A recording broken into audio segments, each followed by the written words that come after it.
Hello friends, அனைவருக்கும் வணக்கம். இன்னைக்கு என்ன வீடியோவில் பார்க்க போறீங்கன்னா, ஆல்ரெடி நான் வந்து பீட்ரூட் தோசை போட்டுட்டேன். ஆனா எப்படி செய்யறதுன்னு போடலை. இன்னைக்கு டிஃபனில் போட்டிருக்கேன். இப்போ பார்த்தீங்கன்னா அது எப்படி செய்யறதுன்னு பார்க்கலான்ட்டு வீடியோ போடுறேன். என்னென்ன போட்டிருக்கேன்னு நீங்கள் பார்த்தீங்கன்னா, சாதாரண இட்லி தோசை மாவு கிடையாதுங்க. இது சிறுதானியம் வச்சு செஞ்சது தான்.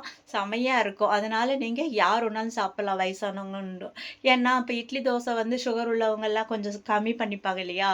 இது சிறுதானியத்திலே செஞ்ச பீட்ரூட் தோசைங்க. அட்டகாசமாக இருக்கும். சாம்பார், சட்னி நம்ம எது வேணாலும் வச்சுக்கலாம். வாங்க அதை எப்படி செஞ்சேன்னு ஸ்டெப்பாக காட்டுறேன். செஞ்சு பார்த்துட்டு எனக்கு கமெண்ட்டில் சொல்லுங்கள். சூப்பராக இருக்குங்க.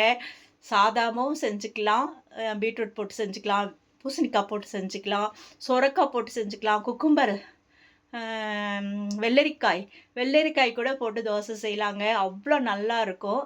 நான் வந்து உங்களுக்கு இப்போ முதல்ல பீட்ரூட் போட்டிருக்கேன். இன்னொரு டைம் நான் வந்து ஒவ்வொன்றா சொல்கிறேன். சரிங்களா?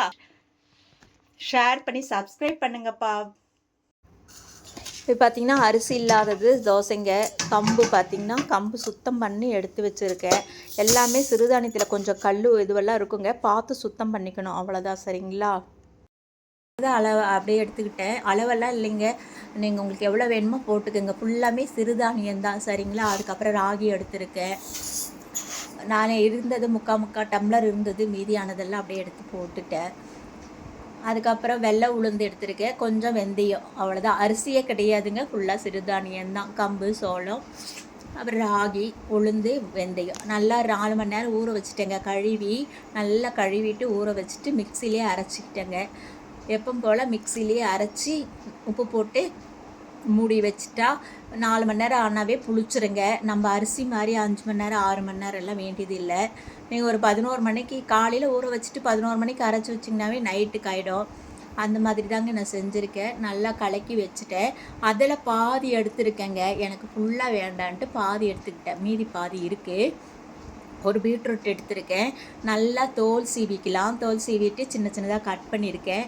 ஒரு சின்ன துண்டு இஞ்சி, 1 ஸ்பூன் ஜீரகம், 2 பச்சை மிளகாய் காரத்துக்கு. இதெல்லாம் மிக்சி ஜாரில் போட்டு நைஸாக பேஸ்ட்டாக அரைச்சிட்டு வந்துக்கலாம். அரைச்சிட்டு வந்து மாவில் கலந்துக்கலாங்க. அப்படியே நம்ம சிறுதானிய மாவுலேயே கலந்துக்கலாம். நான் பாதி எடுத்து வச்சுட்டேன். சரிங்களா? ஏன்னா எனக்கு அப்புறமா தோசைக்கு தனியாக தோசை ஊற்றிக்கலான்னு சொல்லிட்டு அது எடுத்து வச்சுருக்கேன். பீட்ரூட்டுக்கு தகுந்த மாதிரி மாவு எடுத்திருக்கேன். நல்லா கலக்கிக்கலாங்க. கலர்ஃபுல்லாக ஆகிடுச்சு பாருங்கள். சூப்பராக இருக்குங்க. இப்போ தோசை வாக்க வேண்டியது தான். சூப்பரான அட்டகாசமான பீட்ரூட் தோசைங்க. கலராக இருக்கிறதெல்லாம் குழந்தைங்களுக்கு ரொம்ப பிடிக்கும். நல்லா மொத்தமாக வேணும்னாலும் ஊற்றிக்கலாம், இல்லைனா மெலிசாக ரோஸ்ட்டு மாதிரியும் ஊற்றிக்கலாங்க. நம்ம இஷ்டம்தான். சூப்பரான அட்டகாசமான பீட்ரூட் தோசை ரெடி ஆயிடுச்சுங்க. ஒருக்கா இந்த மாதிரி செஞ்சு பாருங்கள். குழந்தைங்களுக்கு ரொம்ப பிடிக்கும், விரும்பி சாப்பிடுவாங்க.